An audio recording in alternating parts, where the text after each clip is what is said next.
ஈரானை சுத்தி இப்ப மத்திய கிழக்கு முழுவதிலேயுமே கிட்டத்தட்ட 60,000 அமெரிக்க படைகள் அமெரிக்கா நிலைநிறுத்தி வச்சிருக்கி. ஈரான் வந்து இஸ்ரேலுக்கு அடிச்சிருந்தாங்க. நீ ஒரு தைரியமான ஒரு ஆள் இருந்திருந்தா, உண்மையான ஒரு ஆளா இருந்திருந்தா, அந்த பெரிய ஆள் அப்படி இப்படின்னு சொல்லி மத்திய கிழக்குல நீ செல்லிக்கிறியா, அப்படி உனக்கு தில் இருந்திருந்தா, நீ ஒழுங்கான ஒரு ஆம்பளை அப்படின்னு சொல்ற அளவுக்கு நீ இருந்த அப்படின்னு சொன்னா நேரத்தோட 2 முறை ஈரான் உனக்கு அடிச்சிருக்கான். ஓட அடிச்சிருக்கான், விரட்டி அடிச்சிருக்கான். நீ இப்பயும் பார்த்துக்கு சைலண்டா தானே குந்திக்கிறீங்க. செக்கடல்ல பல வெடிப்பு சத்தங்கள் கேட்டிருக்கு. அதிலேயுமே குறிப்பாக எவ்வளவு அமெரிக்காவினுடைய கப்பல் இருக்கு அப்படின்னு பார்த்தோம்னா சிவப்பு நிறத்தில் குறிப்பிடப்பட்டிருக்கிற ஏரியா வந்து ரஃபா பிரதேசங்களினுடைய ஏரியா.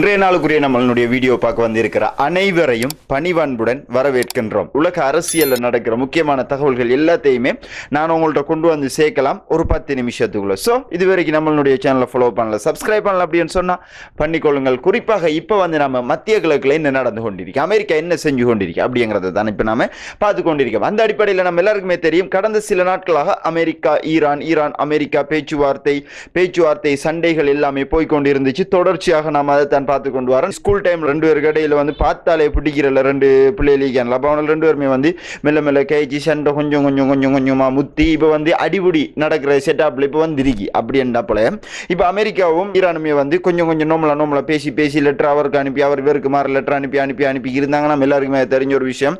இப்ப டிரெக்டா நாங்க களத்துக்கு இறங்க போறோம் அப்படிங்கிற மாதிரி அமெரிக்கா சில விஷயங்கள் பார்த்திருக்காங்க. அதுக்கு முதல் வந்து அமெரிக்காவினுடைய ட்ரம்ப் சொல்லியிருந்தார் தானே, பொம்ப் நாங்க ஈரான்ல போடுவோம் அப்படின்னு சொல்லி. அதுக்கு அலி கமேனி டைரக்டா இன்றைய ஈதுல் ஃபித்ர் அவர்களுடைய உரையிலேயே வந்து முக்கியமான சில கருத்துக்களை வெளியிட்டிருக்கார். அமெரிக்காவுக்கு டைரக்டா வார்னிங் கொடுத்திருக்கார். அவங்க எங்களை தாக்குவாங்கன்னு நாங்க நினைக்கல, அவங்களுக்கு அந்த அளவுக்கு தைரியம் இருக்கும் அப்படின்னு சொல்லி எங்களுக்கு தெரியாது. ஆனா அப்படி எங்களை அவங்க தாக்கினாங்க அப்படின்னு சொன்னா எந்த அளவுக்கு பாரதூரமான விளைவுகள் அவங்க சந்திக்க நேரிடும் அப்படிங்கறது வந்து வித்தின் செகண்டுக்குள்ள அவங்களுக்கு வழங்கும். அதாவது கணக்கு டைம் எல்லாம் எடுக்க மாட்டா, சில நிமிடங்களுக்குள்ளே அமெரிக்காவுக்கு வழங்கும் ஈரானுக்கு தாக்கினா என்ன நடக்கும் அப்படிங்கிறது. ஸோ அமெரிக்கா வந்து பல விடயங்களை இழக்க நேரிடும் அப்படின்னு அவர் சொல்லியிருக்கார். இது ஒரு சைட்ல நடந்து கொண்டிருக்க போல ஈரானினுடைய தெஹரான் டைம்ஸ் வந்து ஒரு முக்கியமான கருத்து ஒன்று வெளியிடறாங்க. என்ன அப்படின்னு சொன்னா, ஈரானை சுத்தி இப்ப மத்திய கிழக்கு முழுவதிலேயுமே கிட்டத்தட்ட 60,000 அமெரிக்க படைகள் அமெரிக்கா நிலைநிறுத்தி வச்சிருக்கி அப்படிங்கிற தகவல் திடீர்னு மாதிரி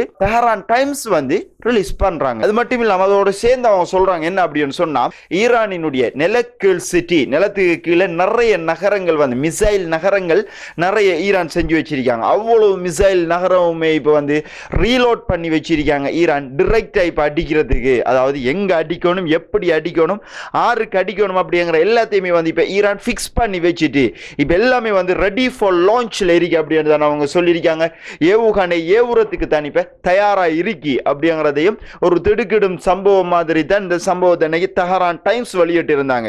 ஓகே, தெஹரான் டைம்ஸ் தான் இப்படி சொல்றாங்க அப்படின்னு பார்த்தோம்னா உண்மையாவே அமெரிக்கா பல பொருட்களை வந்து இப்ப மத்திய கிழக்குல பறிச்சு கொண்டிருக்க. சவுத் கொரியாவில இருந்து சரக்கு விமானம் தென்கொரியாவும் வந்து இப்ப அமெரிக்காவோட கண்ட்ரோலுக்கு கீழே இருக்கிற ஒரு நாடு தான். நம்ம எல்லாருக்குமே தெரியும், வடகொரியாவை எதிர்க்கிறதுக்கு ஒரு தென்கொரியா, ஒரு ஈரான் எதிர்க்கிறதுக்கு ஒரு இஸ்ரேல், ஒரு ரஷ்யாவை எதிர்க்கிறதுக்கு ஒரு உக்ரைன், சைனாவை எதிர்க்கிறதுக்கு ஒரு தாய்வான் அப்படிங்கிற மாதிரி புரியுதானே ஜியோ பொலிட்டிக்ஸ்ல கட்டாயம் வருங்காலங்கள்ல நம்ம பார்ப்போம். அந்த அடிப்படையில் இப்ப தென்கொரியாவில் இருந்து சரக்கு விமானங்கள் மூலமாக கத்தாருக்கு நிறைய ஆயுதங்கள் கொண்டு வரப்பட்டிருக்கு. தென்கொரியாவில் இருக்கிற ஓசன் விமான தளத்தில் இருந்து முந்தி எப்பயும் இல்லாத அளவுக்கு நிறைய ஆயுதங்கள் இப்ப கத்தாருக்குள்ள வந்து கொண்டிருக்கு. அதுலயுமே வந்து அமெரிக்க C-17A குளோப் மாஸ்டர் 3 ராணுவ போக்குவரத்து விமானங்கள் கத்தாரில் இருக்கிற அமெரிக்காவினுடைய இசா அப்படிங்கிற ஏர்பேஸுக்கு வந்து 13 இவ்வகையான சரக்கு கப்பல்கள்ல நிறைய பொருட்கள் கொண்டு வரப்பட்டிருக்கு. பட் இன்னொரு செய்தித்தளம் கருத்தொண்டு வெளியிட்டிருக்காங்க. என்ன அப்படின்னு சொன்னா,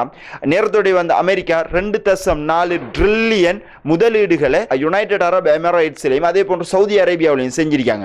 இவ்வாறான தாக்குதல்கள் ஈரானுக்கு எதிராக அமெரிக்கா செய்யும் பொழுது இது ரெண்டையுமே வந்து இலக்க நேரிடும் அப்படிங்கறத தான் கருத்து வெளியிட்டிருக்காங்க. சோ இதுல இருந்து நமக்கு வழங்குற விஷயம் என்ன அப்படின்னு சொன்னா, அமெரிக்கா வந்து டைரக்டா தாக்குதல் நடத்தாம இஸ்ரேல்ங்கிற பேர்ல இஸ்ரேல்ல இருந்து டைரக்டா ஈரானுக்கு அடிக்கக்கூடிய வாய்ப்புகளோ அல்லது அமெரிக்காவினுடைய விமானங்கள் இஸ்ரேல் என்கிற பெயிண்ட் எல்லாமே அடிச்சு US ஏர்ஃபோர்ஸ் அப்படி இருக்கிறது வந்து இஸ்ரேல் ஏர்ஃபோர்ஸ் அப்படின்னு சொல்லி பேரை மாற்றி போட்டு அடிக்கலாம் வாய்ப்பிரிக்கு ஃபுல்லா இல்லைன்னு இல்லை. ஸோ இவ்வாறாக தாக்குவதற்குரிய வாய்ப்புகள் இருக்கலாம் அப்படின்னு சொல்லி மத்திய கிழக்கினுடைய ஊடகங்கள் தகவல் வெளியிட்டு இருக்கு.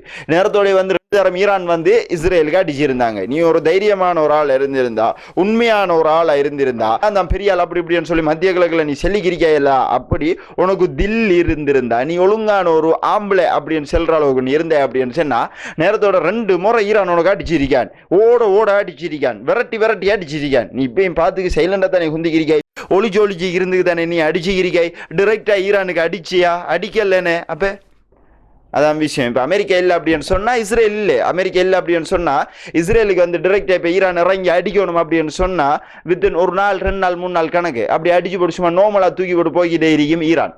அப்படித்தான் இப்போ ஈரான் செட்டப் இருந்து கொண்டிருக்கு. பட் அமெரிக்கா அப்படிங்கிறது வந்து இதுக்குள்ள விறக்குள்ளதான் ஈரான் இப்போ கொஞ்சம் சைலண்டா நகர்வுகளுக்குரிய காய்களை நகர்த்தி இருக்கிறதுக்குரிய காரணம் அமெரிக்கா இருக்கு நடுவில். இது ஒரு சைட்ல நடந்து கொண்டிருக்க கூட இன்னைக்கு வந்து செக்கடல்ல பல வெடிப்பு சத்தங்கள் கேட்டிருக்கு. அதிலேயுமே குறிப்பாக அமெரிக்காவினுடைய கப்பல் எந்த இடத்துல இருக்கோ அந்த இடத்துல இருந்து அனுப்பி வெடிப்பு சத்தங்கள் நிறைய கேட்டிருக்கு அப்படின்னு சொல்றாங்க. அந்த அடிப்படையில் ஹவுதிகள் அமெரிக்காவினுடைய USS ஹாரியஸ் ட்ரமன் கப்பலை நோக்கி பல ஏவுகணை தாக்குதல் செஞ்சிருக்கலாம் அப்படிங்கிற தகவல்கள் இன்னைக்கு நமக்கு கிடைச்சிருக்கு. அதாவது இந்த புகைப்படத்தை உங்களுக்கு பார்த்தா வழங்க எவ்வளவு அமெரிக்காவினுடைய கப்பல் இருக்கு அப்படின்னு பார்த்தோம்னா இந்த நீல நிறத்துல வந்து ரெட் சி அப்படின்னு போட்டு ஒரு கோடு ஒன்று போட்டிருக்காங்க தானே. அந்த கோடு போட்டு போய் சேர்ற இடத்துல வந்து அமெரிக்காவினுடைய USS ஹாரியஸ் ட்ரமன் கப்பல் கீழே மஞ்சள் நிறத்தில் இருக்கிறது. யமன்ல இருந்து இந்த கப்பலுக்கு தனிப்பே தாக்குதல் நடந்திருக்கு. இவ்வளவு தூரம் வந்து போய்த்தாங்க. பக்கத்துல இருந்தவங்க பாபல் மந்தப் ஜலசந்தி கிட்ட இருந்தவங்க இவ்வளவு தூரம் போனதுக்கு காரணம் இந்த துண்டுக்குள்ள மட்டுமே வந்து கடுமையான அடி விழுந்திருக்கு அவங்களுக்கு. அதன் காரணமாக இந்த இடத்துல வந்து இப்ப தாக்குதல் நடந்திருக்கு. ஸோ ஹவுதிகள் வந்து தொடர்ச்சியாக பல தாக்குதல்கள் செஞ்சு கொண்டிருந்தாலும் அமெரிக்காவினுடைய கப்பல்களும் ஹவுதிகளுக்கு மாறி அடிச்சு கொண்டிருக்காங்க. அந்த அடிப்படையில் தலைநகரம் சனாவின் வடக்கே உள்ள பானி அல் ஹரித் மாவட்டத்தில் உள்ள ஜாதர் பகுதியில் அமெரிக்கா ஆக்கிரமிப்பு தாக்குதல் ஒன்று நடந்திருக்கு. அதுல வந்து ஒருவர் பலியாகி இருக்கார் மற்றும் 4 பொதுமக்கள் காயமடைஞ்சிருக்காங்க அப்படிங்கிறதையும் யமனிய ஊடகம் கருத்து வெளியிட்டிருக்காங்க. ஓகே, அடுத்தது பார்த்தோம் அப்படின்னா காசாவில் என்ன நடந்து கொண்டிருக்கு. காசாவினுடைய மக்கள் பல போராட்டங்களுக்கு மத்தியில வாழ்க்கையை நடத்தி கொண்டிருக்காங்க. நம்மளுடைய வாழ்க்கைக்கும் அவங்களுடைய வாழ்க்கைக்கும் கற்பனைக்கு கூட எட்டாத அளவுக்கு ஒரு கடும் துயரமான வாழ்க்கையை வாழ்ந்து கொண்டிருக்காங்க. இயற்கையால நடந்தது இல்லை. அந்த அடிப்படையில் கடந்த 48 மணி நேரங்கள்ல மட்டும் 80 பேர் காசாவில் கொல்லப்பட்டிருக்காங்க, 305 பேர் காயமடைஞ்சிருக்காங்க. நோன்பு பெருநாள் அண்டிலே வந்து கிட்டத்தட்ட 53 பேர் வந்து கொல்லப்பட்டிருக்காங்க, ஷஹீதாக்கப்பட்டிருக்காங்க, 189 பேர் வந்து காயமடைஞ்சிருக்காங்க. ஈதுல் ஃபித்ருடைய முதல் நாள் இந்த சம்பவம் எல்லாம் நடந்திருக்கு காசாவில். அது மட்டும் இல்லாம இவ்வாறான நோட்டீஸ் ஒன்றை போட்டும் இந்த சிவப்பு நிறத்தில் குறிப்பிடப்பட்டிருக்கிற ஏரியா வந்து ரஃபா பிரதேசங்களினுடைய ஏரியா.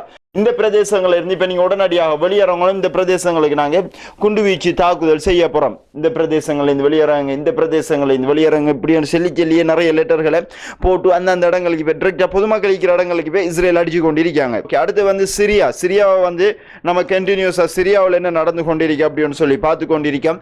அதே போன்று லெபனான்லையும் என்ன நடந்து கொண்டிருக்கு அப்படின்னு சொல்லி நம்ம பார்க்கணும். அந்த அடிப்படையில் இந்த மெப்பை பார்த்து அவங்களுக்கு வழங்கும். இது வந்து இஸ்ரேல், சிரியா, லெபனான் போர்டு 3 நாடுகளுமே சந்திக்கிற இடத்துல கிட்டத்தட்ட ஏகப்பட்ட இடங்கள்ல வந்து இஸ்ரேல் வந்து செக் பாயிண்ட்களை வச்சிருக்காங்க, அவுட் போஸ்ட் அப்படின்னு சொல்லுவாங்க இதை. அந்த அடிப்படையில் லெபனான் இஸ்ரேல் போர்டர்ல வந்து 5 இடத்துல அவுட் போஸ்ட் வச்சிருக்காங்க. அதே மாதிரி கோலான் மலைத்தொடர்கள்ல வந்து சிரியாவையும் இஸ்ரேலையும் இணைக்கிற போர்டர்ல கிட்டத்தட்ட 9 செக் பாயிண்ட்களை அவங்க வச்சிருக்காங்க. எதுக்காக இதை வச்சிருக்காங்க அப்படின்னு சொன்னா ஈரானூடாக சிரியாவுக்கு வந்து சிரியாவில் இருந்த ஆயுதங்கள் வந்து லெபனானுக்கு ஹிஸ்புல்லாக்களுக்கு போயிடக்கூடாது அப்படிங்கிற மெயின் காரணம் தான் அவங்க இந்த செக் பாயிண்ட் வச்சிருக்கிறதுக்குரிய இந்த அவுட் போஸ்ட் வச்சிருக்கிறதுக்குரிய மிக முக்கியமான காரணங்கள் உண்டாக இது சிரியா, லெபனான், இஸ்ரேல் போர்டர்கள்ல இப்ப நடந்து கொண்டிருக்கிற விஷயம் இதான்.